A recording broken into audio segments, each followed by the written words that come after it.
Streetism is a relatively new term commonly used to refer to individuals living on the streets or being on the streets. It is a very common phenomenon in cities all over the world. In Kenya alone, according to a report of research carried out in 2022, it is estimated over 300,000 Kenyans are living on the streets, commonly referred to as street families. In our quest to get an understanding of these people, we are privileged to meet one inspirational gentleman who has spent quite some time with his families. They call him their savior, a friend, and a brother. Naitwa John Chege. Mimi mkaaji wa hapa Thawabu Street Smart. Shughuli yangu ni garbage collecting.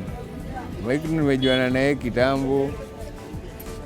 Tunachezanga naye ball huko Jakaranda bado. Miaka mingi hata alikuwa anakuja ngadi kutugotea, akambaka na wageni wa China, wa Japan. Naona amekuwa ametu help sana bado kimavazi, vyakula, maombi, kuworship kiasi. Bado magonjwa tu huku mtaani zikitokea alikuwa bado ana insist. Naona kuna marehemu alikuwa na ndio alimfanya kujange hapa, alidedingi ndio alifanya ngadi tukajuana na yeye, alishughulika.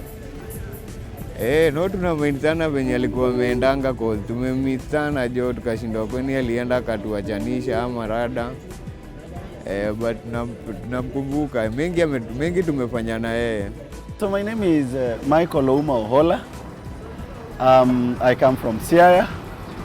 But I was raised up in Kibera slums. So for about 13 years or thereabout, I was living in Kibera Primary School. And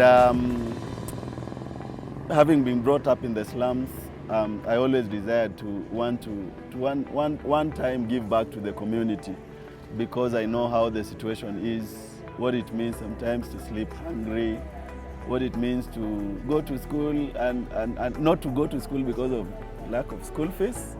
So as I was growing up, there was this in a desire for me to want to make a difference in other people's lives. So I lost my dad at the age of, I was around 14 years when I got, I went to Form 1, and then the first week of second term, my dad passed on. So it was such a challenge. I had to relocate, go live with my auntie. She passed on the following year. So I thought my life was like coming to a standstill. It was like everything was crumbling down. But I encouraged myself. I remembered the words of my dad, like, you can make it, you have all that it takes. Yeah, so I went through high school. Unfortunately, I wasn't able to go to college because of the humble background that I came from. It was a situation where everybody for himself and then God for us all. But I gave my life to Christ, and when I joined some groups in church, I was able to start reaching out to people, trying to talk to them, trying to encourage them, pray with them, counsel them, mentor them. And this is how now the vision came. For the longest time, I was doing sales and marketing. After high school, I was like selling socks, door to door. You go to supermarkets, outside you stop people, sell to them whatever you have. For 7 good years, it was such a humbling experience. So what really made me want to work with the street people, I used to sometimes sell at Kenyatta Market, outside Kenyatta Market, and there were lots of street people there at the parking, and a good number of them were now friends because we were always there. So I would engage them from time to time, and I was always very disturbed with their situation. You would find some of them were on drugs, some of them were so bright, but you're looking at them and it's like they've really wasted away. They have no one to probably just hold them and take them to their next level, and that really used to disturb me a lot. So in my final year of doing sales, when I knew now my time was really over, because I used to pray a lot and I knew I would be there for a particular time. So when that time came, I knew it's time to get to something else. I didn't know where next. So one of the boys, he was so helpless, he was being beaten up. There was nothing he could do, he was bleeding. And that really disturbed me. So it was around 3 o'clock. I just took my merchandise back to I put them in my bag and I left. Like that was literally my last day in the field of doing sales and all that. And then I remembered I was to be there for 7 years. It was already 7 years, so it was about time. God allowed that to happen to let me know that it's time to go to another level. So I went to church, I prayed, I asked God exactly what he wanted me to do. And if there is a way that these street people can change. It was such a burden because I said if God changes people, I would want to see one life transformed, you know. And then I started asking myself, how do I involve myself in this process? Because God is a spirit and he uses human beings to be a blessing to others. So in the course of my prayer and meditation, I founded a community-based organization. But slightly before that, I worked with another charitable children's institution where I was working as a caretaker and social worker. And the children that we were dealing with were children that were coming from disadvantaged backgrounds in the likes of street children and orphans and those from very, very poor backgrounds. So I got that experience of working with the street kids in that children's home. I was there for about 7 years. And it's from that I developed the passion of wanting to start something of my own and to impact lives. So my coming to this particular base, because street families, they usually have their base, like where they usually put up a group of them. So there's one boy who was in that children's home. So this boy went back to the streets, and some years later I met him in the streets, and I was so disturbed with the situation because he was in a very, very bad shape. So I talked to him and wanted to know exactly where his base is, how I can help him. So he's the one who told me that he's in this particular base, Kayole, just next to this Tawabu Primary School. There are a group of them. So when I came looking for him, a friend of his from this base actually helped me to locate him, because during daytime they're always moving around, so sometimes it's very difficult to get a hold of them. But thankfully I was able to locate him, and from that time I started coming like once in 2 months' time to visit him and try to see how I can help him out. So then I realized that they are a big group. If I bring food for him, there are several of them. So I started engaging friends and like-minded individuals and organizations to help us reach out to these young people.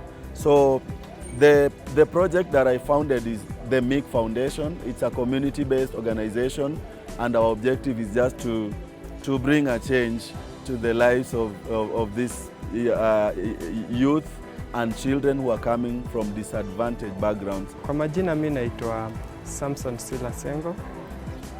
Mimi ni fourth born kwa familia ya watoto 7, na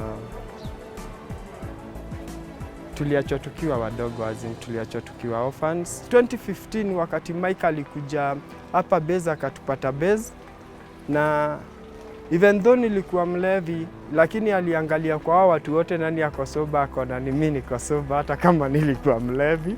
So akaniongelesha. Alikuwa amekuja kutafuta kijana ambaye saa hizi ni marehemu, alikufa 2 years ago. So alikuwa amekuja kuangalia kijana juu kijana alikuwa ametoka kwa one of the projects zenye Mike alikuwa anafanya za kupeleka watoto shule. So Mike akaniuliza mali yako, nikamtafuta huyo kijana, nikampata, nikaoneshana na Mike, na hivyo ndio tukajuana na Mike, na Mike akaanza kukuja hapa base. Mike amekuwa msaada kubwa sana kwetu kwa sababu Mike inspirations zake na vitu amekuwa akikuja na tuongelesha, anatuambia zilifanya mawazo yangu ikafunguka, nikaanza kuacha kuona hiyo chakula juu aliishi kushinda akituambia mimi ndo waletea chakula Saturday, but Sunday na Monday mtafanya nini? You need to think, you need to be somebody, you need to do this. Na nikaanza kufikiria sana kitu Mike ananiambia, na with time hiyo kitu nikaiabsorb ndani yangu na nikaona hapana, I should think something which is different. So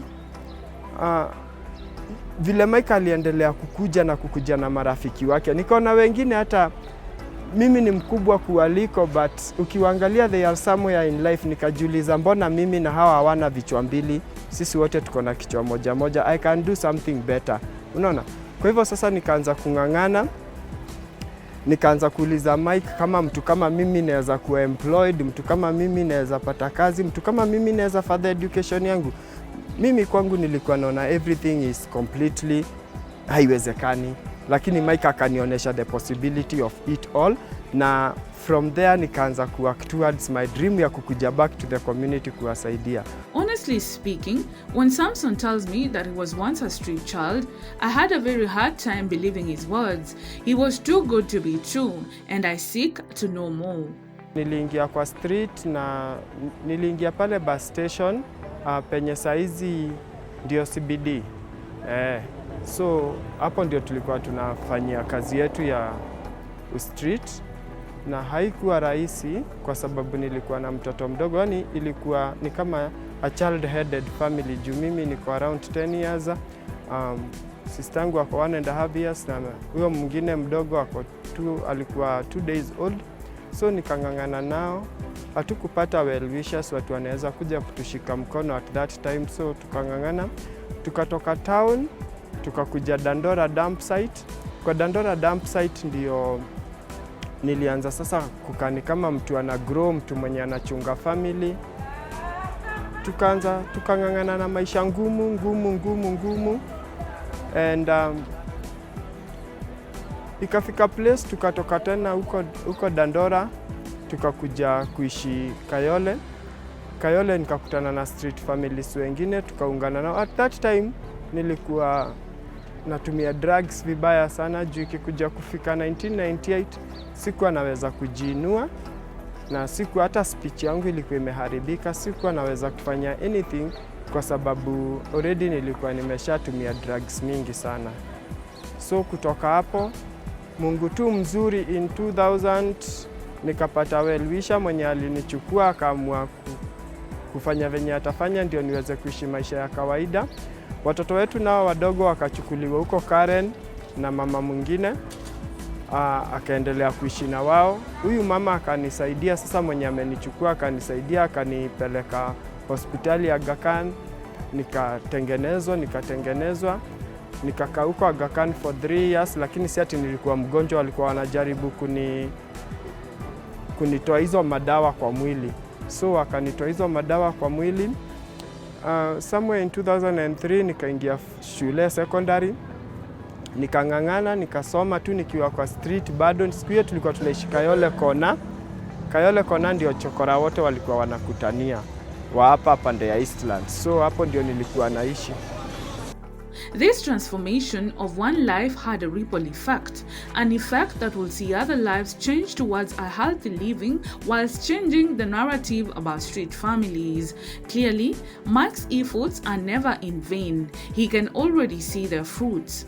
There's one guy here I met, his name is Sam. Sam has been the one coordinating activities in this particular street base. He's been very instrumental. Himself, he's been a former street boy, and he went through rehabilitation and he's now like their teacher. They call him Teacher Sam. He's been talking to them. He's been the one taking them to hospital in case they get sick. He's been just literally there for them like their father.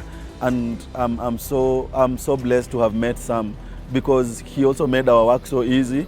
Anytime we would be coming, he would organize them and ensure that by the time we are coming, all of them are settled. He knows where to find all of them. So Sam has been very instrumental together with his wife. His wife was also a former street girl, and her story is so amazing. And God brought them together. Now they're doing amazing work trying to reach out to their colleagues and ensure that their life gets better. She looks beautiful, well-mannered. There is no speck of streetism in her. It is unbelievable to even entertain the thought of her being a street girl. How can the world be so cruel to send such a soul to the streets? Mimi ni mtoto wa yatima toka utotoni. Machokora wanatembelea nanga mabezi tofauti. Unataka kwenda bezi fulani ujue wale wasee wanaishi aje. Siku katoka mtu wa hii bezi akakuja huko Motindwa. Sasa mtu wa hii bezi ndiye alitutoanga Motindwa akatulete mpaka huku. Sasa kuja mpaka na huku tukapatana sasa na machokora wengine akina Sam.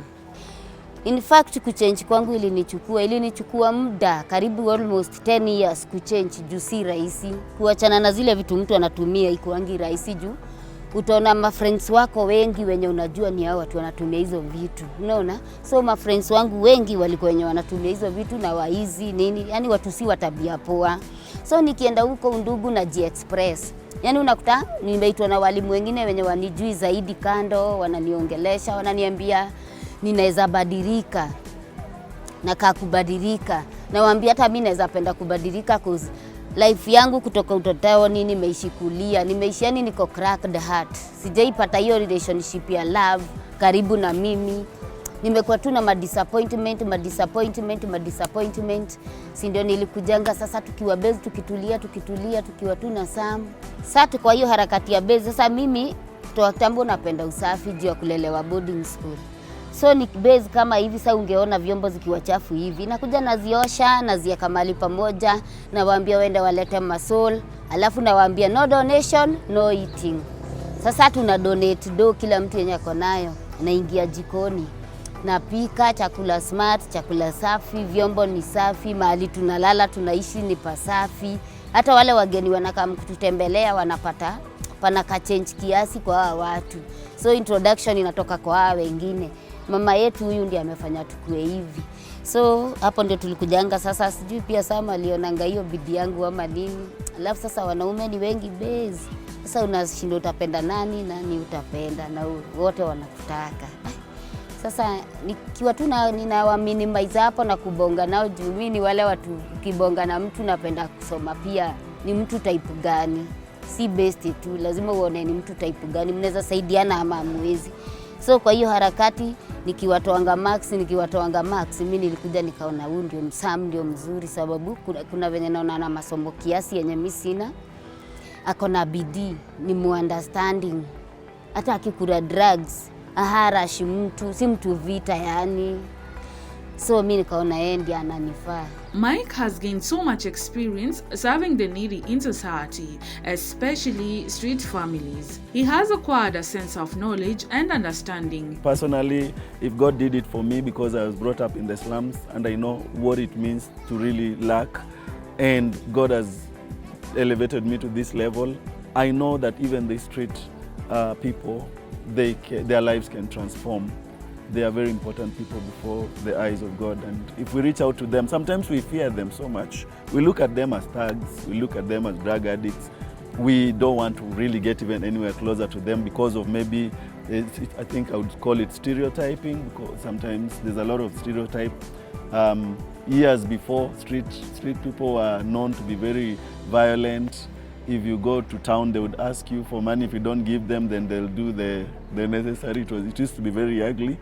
These ones, we've been able to work with them, and I can say for sure they're very disciplined and they're good people. We do fellowships with them, we pray with them. Whenever we come, we do feeding programs and we also pray with them. We sing, we praise. They're amazing people. Mike tulipatana na yeye through rafiki ya Zedel. Mimi ni single mother. Life pande yangu tuwezi sema inaweza kuwa ile yenye mnaitaga bed of roses. Ilikuwa na challenges zake, zilikuwa na ups and downs. Na mostly mimi pande yangu naweza sema the ups hazikuwaga pia mingi, the downs ndo zilikuwaga mingi. So after mzae kupass ikakuwa na challenges most. Nika experience pia vile kukosa pia education, vile pia inaweza kama boys ama mtoi wa mtaani vile anaweza kosa kwenda shule nini, but by grace ya God nilihave kumaliza 8. Nilipata sponsorship na Pefadon Home, nikakuja nikamalizaga hiyo 8. So after 8 ndio mambo ikakuwa si mambo ilichemka vile mnasemanga. So hapo ndio nikakaaga mtaani like seme hizo 2 years nikakaaga mtaani. Hapo ukiwa mtaani unaona watu wengine wakienda chuo, wewe uko mtaani. Saa nyingine unajitingia area, unaona ile kuna kale kaibu fulani unajaribu kuficha, unaona hujafikaga kwenda chuo. So hapo tukiwaga tu pale mtaani unajuaga tu stories za base za maboys. Pia kulikuwa na best yangu childhood friend tu alikam akanionyesha yeye beste yangu naonaga auendagi chuo, lakini mi kuna vile mi naweza kuokolea kama beste ya. So kuna chuo yetu inakuwaga ni kama iko sponsored na unaweza kama mwendo jibonge uone kama unaweza saidika. Hiyo sasa ni after kukaga mtaani miaka 2. So mi at first nilichukulia positively juu nili embrace, nilikuwa na ile hope. Kuna kuwaga na kale ka hope kako ndani yako kaja kufaga. Hiyo hope ndo nilichukulia positively pande yangu, nikasema wacha ni give it a shot. Hapo ndio sasa nikataka kuwa interested na kitu alikuwa ananiambia. Hapo ndo nika have kutaka kujua mingi kuhusu ile story alikuwa shanza kuniguzishia. Hapo kuniguzishia hiyo story akaniambia kwa chuo yetu kuna mjamaa amesimamia anaitwa Mike. Na ukienda hapo ongea naye anaweza kufanyia 2 matatu ukapate kuingia chuo. Alinichukua hapo, from hapo akanipelekaga chuo, akanisimamia kila kitu, akanilipia kila kitu yenye ilikuwa inatakikana, form 1, form 2 mpaka form 4. Sasa hii nishamaliza. With my experience while interacting with social workers, I've come to understand that it is never that easy. Mike has had his share of challenges, but what keeps him going? I can say for sure that every task has its own fair share of challenges. And like this particular mission of reaching out to this street family, sometimes it's so involving because it needs a lot of sacrifice when it comes to time, when it comes to resources. Because for the longest time I used to just use my own little finances to buy food, because they knew that every Saturday Mike and friends would be coming. So sometimes I would reach out to friends, and you find some of them are not so stable, even financially. They're not in stable work. So and we still have to come, you see. So sometimes I would go out of my way just to ensure that the little that we have, we give them, even if it's not so much. So it's not enough to take care of all of them. So my main motivation actually, first of all, was because being an eternal optimist and a Christian that I am, I always know that God changes people, and then God uses people to change other people. So I told God I want to be that vessel for you to use to bring an impact to the life of these people, because you use people and I'm available. So because it is His task, it is God who gave me that vision. It was a God-given vision. So it is Him who knows how He will take care of the needs. I tell Him, God, now we are together in this, and you are the chief financier. So I am just a vessel that you want to use to reach out to these people. So that was my main motivation, that I'm not doing it alone. And God, I always pray and tell God, now, can you connect with the right people so that we get this work done? All these individuals have got something to say about Mike, and there's this one thing they want their hero to know.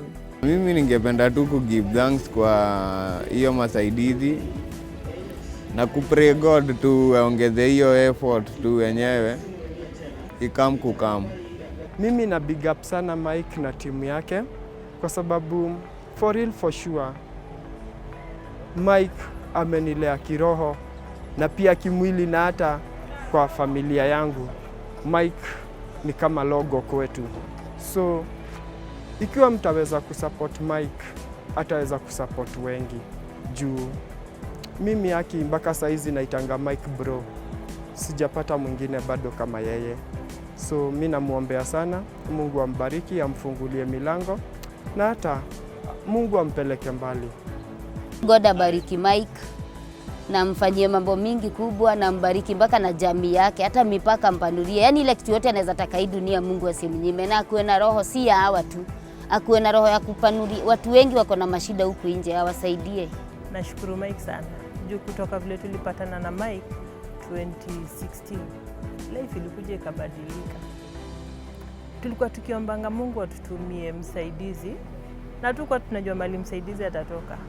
By the way, Mike kutoka aliingia kwa life yetu, alifanya tu venye God alikuwa amemtuma. Sasa nashukuru sana. Mungu ambariki, amuinue, aendelee kusaidia na wengine wengi wale walikuwa na hali kama hii yangu. As we wrap up our conversation with Mike, I feel inspired and wiser than I arrived in Kayole to meet the street families. I feel hopeful for a better future for the existing street families and the children that are being born every day with the dimmest chance of surviving in a loving family, wishing that you and I will come to a realization and look at these individuals as humans that deserve love. Mi ningependa sana watu waingilie kati. Si lazima hata uende uchukue vijana ati 10 ama unaona ako kadogo kenye kana grow na kako kwa street. Okoa maisha ya huyo mtoto. Tutaanza kuminimize wale watu wako kwa street. Huyo mtoto mdogo, ongea na mama yake, mchukue mpelekee mtoto shule.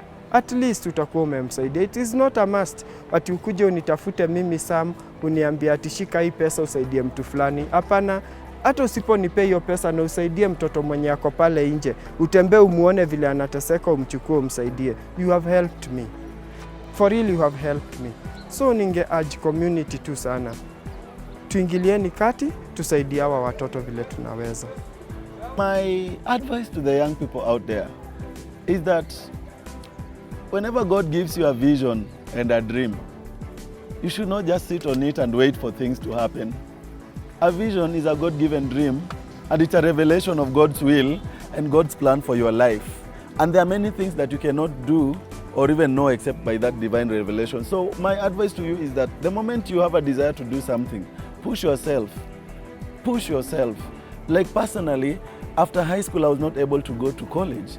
But then I decided to start doing sales, merchandising, buying stuff at Isili and going out there to sell them and making a profit. And I was comfortably living in a house and paying my rent and paying my dues as I was waiting on the bigger things that God had promised, because you have to start from somewhere, one step at a time. But don't give up. Don't look at the situation like things are so bad that there's no far you can go, because you're not doing it by your own strength. Put your hope and trust in God, and then push yourself beyond. Just push yourself. The task is so enormous. Trying to reach out to the needs of these people, the task is so enormous. And so we are appealing to our friends and supporters out there.